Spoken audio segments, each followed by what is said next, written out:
¿Qué tal? Muy buenos días, amigas y amigos. Muy estimados Emanuel, presidente de la Fundación Hombre Naturaleza, maestro Omar Vidal, director general del Fondo Mundial para la Naturaleza en México. Muchas gracias por estar aquí. Estimado Vicente Yáñez, presidente de la Asociación Nacional de Tiendas de Autoservicio y Departamentales, ANTAD. Muy estimado Demetrio Sodi, delegado en Miguel Hidalgo.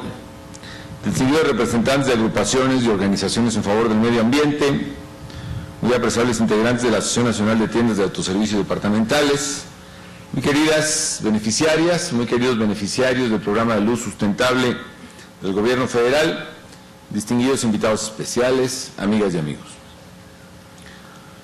Me da muchísimo gusto estar de regreso en no es por nada, este bellísimo parque bicentenario. Son muchas cosas que se acumulan de recuerdos y memoria. Bueno, uno es de hace mucho tiempo, cuando la primera vez que yo vi y oí a Emanuel hablar de temas ambientales fue cuando había grabado un video en Xochimilco a presentar una canción. ¿Cuál era la canción, te acuerdas?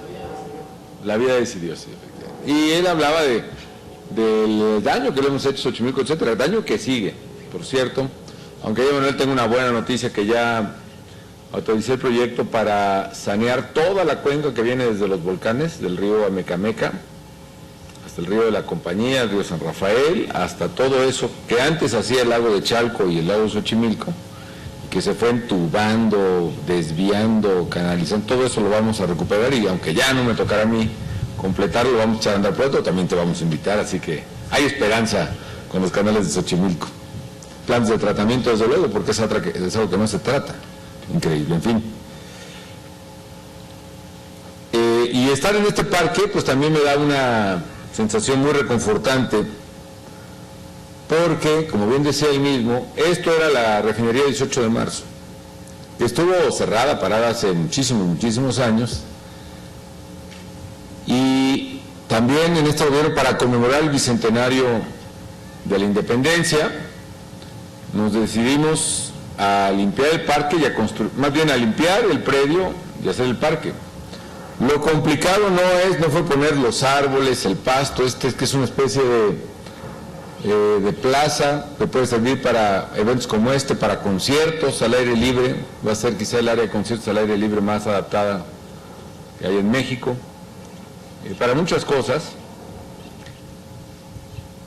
Bueno, tengo que decir, además, las áreas que ven ahí son microambientes que estamos reproduciendo. Básicamente, a la espalda de ustedes hay como jaulas muy grandes que reproducen microambientes. Por ejemplo, reproduce aquí todas las plantas del desierto mexicano, que está inmediatamente. Hay otro que reproduce el ecosistema de coníferas y de montaña alta de México. Otro que reproduce el ecosistema selvático. Hay una ceiba ahí impresionante que espero que crezca, a ver qué vamos a hacer con ella. Me decía el secretario que alguno de esos ecosistemas, por cierto, había llegado un águila, ¿no? Me decías, ¿cuánto había de seguir ahí ya, no? En la de bosque de montaña llega un águila, y alguna vez anidó ahí, precisamente en esos ecosistemas. En fin, una experiencia muy padre. Pero lo caro no fue esto, tuvo su costo. Lo caro, amigas y amigos, fue limpiar, para pronto, el suelo de la refinería de la Ciudad de México. ¿Por qué? Porque encontramos residuos tóxicos de gasolina y diésel y petróleo a más o menos 10 metros de profundidad. Tuvimos que escarbar todo lo que había aquí, gastar cientos y cientos de millones de pesos, una cosa muy fuerte, para limpiar casi que grumo por grumo de tierra, y finalmente se convirtió en la obra de remediación más importante del mundo en su tipo. Obra de remediación de suelo de refinerías, cosa que nos llena también de orgullo. No alcanzamos un récord Guinness, vamos a buscar si tienen alguno por ahí. Pero bueno, y me da gusto que el parque esté funcionando. Acabo de ver unos cursos de verano del FIDE, precisamente. Llevamos como 1.700.000 visitas, en fin. Bueno, pues me da mucho gusto estar aquí nuevamente, y particularmente para arrancar una nueva fase del programa Luz Sustentable, que afortunadamente es un programa que está funcionando bien, está siendo exitoso, y también, y nos da gusto como mexicanos, se ha convertido en una referencia mundial en cuanto a la eficiencia energética. Yo saludo con mucho afecto a todos los representantes de organismos no gubernamentales que están aquí. Omar Vidal, le agradezco sus palabras, director del Fondo Mundial por la Naturaleza en México, Emanuel, de la Fundación Hombre Naturaleza, a la Fundación Televisa también, a muchos de ustedes que nos han ayudado, porque nos une a todos el mismo ideal, amigas y amigos, que es un México limpio. O como he dicho a lo largo de mi gobierno, yo quiero un México que nos dure para siempre, y eso es la sustentabilidad, tener algo que te dure para siempre. Y como saben, el programa Luz Sustentable contribuye a este fin. ¿Por qué razón? Porque contribuye ambientalmente a uno de los problemas más desafiantes de la humanidad en el siglo XXI, y que es el cambio climático. Como su nombre lo indica, significa que el clima está cambiando, eso es, digamos, la parte más obvia, está cambiando dramáticamente, y ese cambio climático está afectando a la gente y nos está costando mucho dinero a todos. Por ejemplo, ahorita en Kansas, en fin, toda la parte central de Estados Unidos, lo que se llama la cuenca de los granos de Estados Unidos, se está dando la peor sequía de la historia en Estados Unidos. Y eso significa que no se está produciendo ni el trigo ni el maíz que se produce en las zonas más importantes del mundo. Lo cual implica que no hay los alimentos suficientes, básicos para la gente, lo cual implica que el precio del maíz y del trigo están subiendo en el mundo. Y entonces eso significa hambre y pobreza para la gente. Nos afecta el cambio climático cuando se inunda Tabasco, o cuando aquí hay mismo sequías como las ha habido en Durango o en Chihuahua, en fin. ¿Y cómo podemos remediar el cambio climático? Si entendemos que el cambio climático se genera, como lo han demostrado los científicos, en cierta parte, por la emisión de gases que se llaman de efecto invernadero. ¿Por qué se llaman de efecto invernadero? Hagan de cuenta que pues el humo de los coches, de las fábricas, del avión que está pasando aquí arriba, de las plantas de electricidad, de CFE, todo ese humo o carbón sale a la atmósfera y es como si le pusiera a la atmósfera un suéter, bueno, un invernadero, de hecho por eso se llama el efecto invernadero, que está impidiendo que ocurra algo que ocurría antes. Antes llegaba el calor del sol, rebotaba en la tierra y salía otra vez a la atmósfera ese calor. Ahora llega el calor del sol, se queda en la tierra y eso ya no sale porque tenemos un suéter que son los gases de efecto invernadero. Y una medida para combatir el cambio climático es, no se trata de que nadie consuma nada, no se trata de que vivamos, es más, alguien decía, no se trata de volver a vivir con velas, y yo decía, no, pues es que a lo mejor es peor, porque una vela a lo mejor echa más carbono que un foco, ¿no? En fin. Pero sí se trata de hacer lo que tengamos que hacer como humanidad, pero con menos emisiones de carbono. Y para eso es el programa de luz sustentable del gobierno federal. Es iluminar el mismo cuarto con la misma intensidad, pero en lugar de gastar 100 watts o kilowatts hora, gastemos 23 kilowatts, gastemos 11 kilowatts. En eso consiste el programa de luz sustentable. Por cierto, volviendo al tema de cambio climático, el problema se exacerba, ¿no? Porque el calor, el efecto climático derrite, por ejemplo, capas glaciales, por ejemplo, ya la nieve que vemos en el Popo y en el Ixtla es una nieve estacional, solo se ve en el invierno y a veces en el verano con lluvias muy frías como ahora, pero el grueso, el hielo que tenía millones de años, que era como piedra que estaba ahí, ya se derritió en buena parte. Y lo mismo ha pasado en el Kilimanjaro en África y en el Fujiyama en Japón y en los Andes, en fin. Es más, ayer vi una foto en el periódico Indramática. Está la foto de Groenlandia hace 2 años y la foto de la semana pasada de Groenlandia desde un satélite es que ya no tiene hielo, se derritió la capa de hielo, era una cosa verdaderamente dramática. Y eso no solo está mal y entristece, sino que todavía exacerba más el cambio climático. ¿Por qué?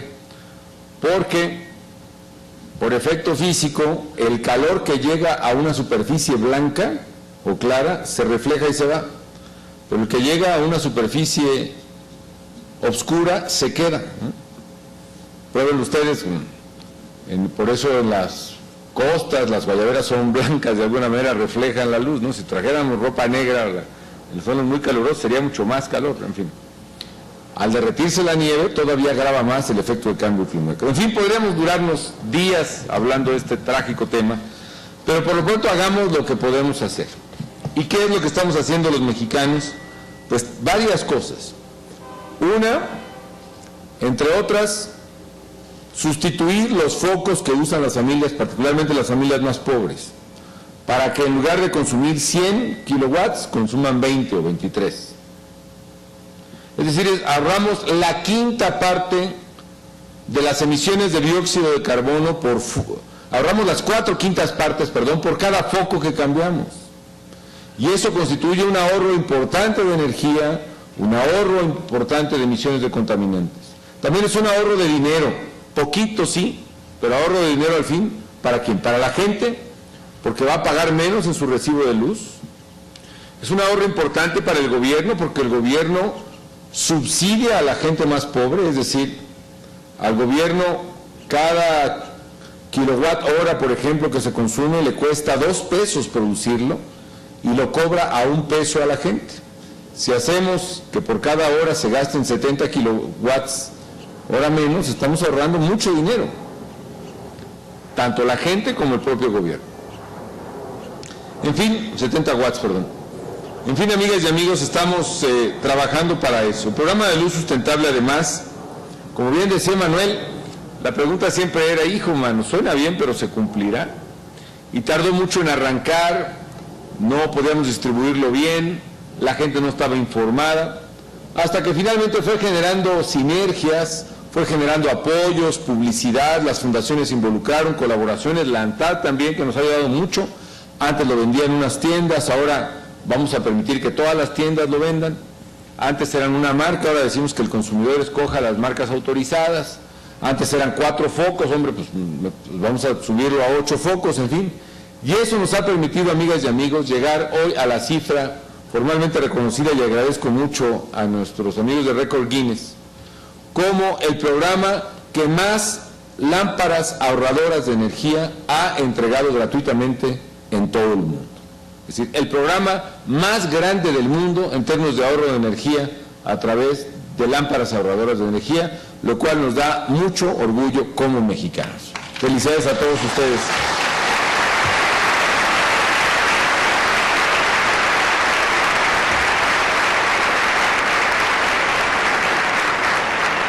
La meta era 22 millones, ya la alcanzamos, 23 prácticamente ya alcanzamos, y no solo eso, ya arrancamos la segunda etapa por otros 23 millones y ya llevamos 7, con lo cual el número de 30 millones de focos ahorradores se cumple y vamos por más.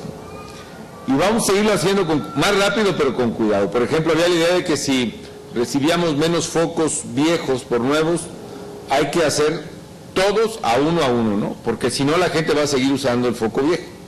Hay que sustituir, que lleven el foco viejo a la tienda, ya nos encargaremos con las tiendas de destruirlos correctamente y que se entregue por uno nuevo. Esto es importante porque necesitamos provocar el efecto sustitución. Es decir, porque si no la gente, pues con toda razón, racionalmente va a usar los dos. Necesitamos cambiar el foco para que se dé precisamente el efecto de ahorro.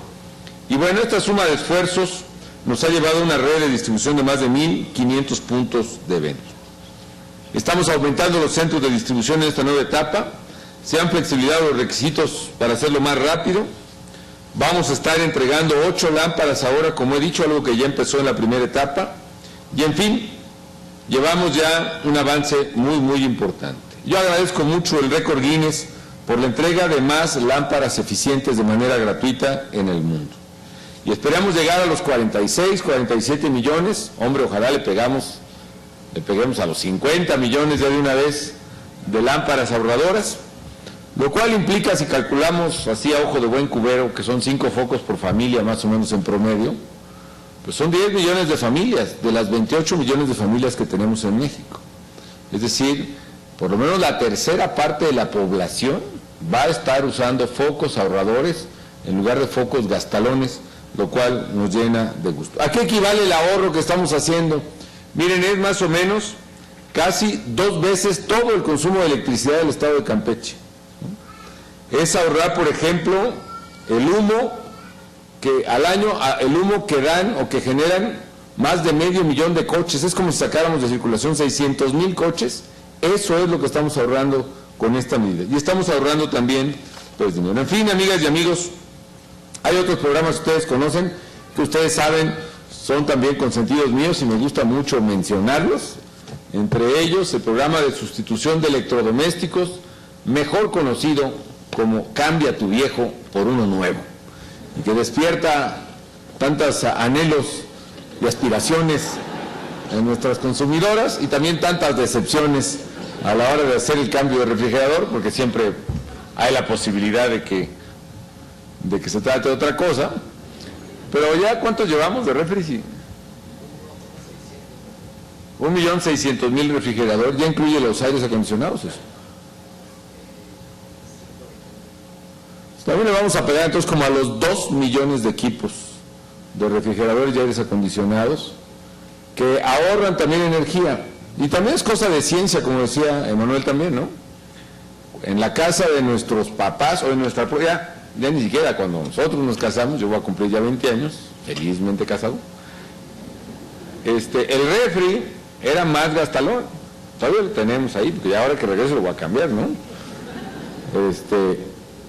Pero viéndolo bien, ya revisando, esos refrigeradores tienen un sistema, por ejemplo, que a la hora que el termostato dice que ya se calentó el refri, arrancan con todo el motor, digamos, del refrigerador, para enfriar todo el refrigerador de un solo jalón.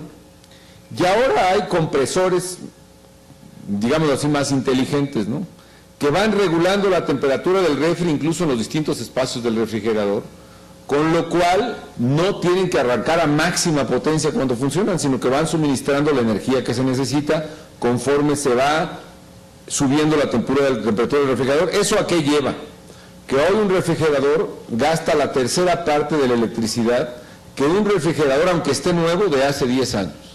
Y por eso este programa es tan importante. En fin, me entusiasman mucho estos temas. Yo celebro y agradezco enormemente la oportunidad que se nos ha dado para contribuir, pues, con un granito de arena o con más bien 30 millones de foquitos, en fin, a resolver los problemas de la humanidad. ¿Esto resuelve todo? No. Tenemos mucho que hacer. Tenemos que pensar en otras formas de ahorrar energía. Tenemos que pensar en gastar ya no tanto en obras para los coches en las ciudades, de puentes, pasos, segundos pisos, carriles, sino en obras para la gente en transporte masivo de calidad. Eso es bien importante. Ese cambio hace falta todavía y tenemos que hacerlo. Algo hicimos nosotros con el tren suburbano que va hacia el Estado de México, pero hay que hacer mucho más. Tenemos que pensar en mucho mejores hábitos de consumo de energía para todos. Tenemos que pensar también en economía verde, que las empresas tengan negocio, pero a partir de que producen más eficientemente y que nos permiten reducir emisiones o generar recuperación o secuestro de dióxido de carbono. Tenemos que pensar en preservar y luego recuperar la capa forestal de México, que se venía perdiendo inmisericordiamente a tasas dramáticas. Nosotros estamos frenando esa deforestación, pero ojalá sigan las políticas para llegar primero a la tasa cero de deforestación y luego a recuperar, como ya está ocurriendo en Costa Rica, la capa forestal. En fin, mucho que hacer, sigamos trabajando porque nuestro querido México nos tiene que durar para siempre. Muchísimas gracias.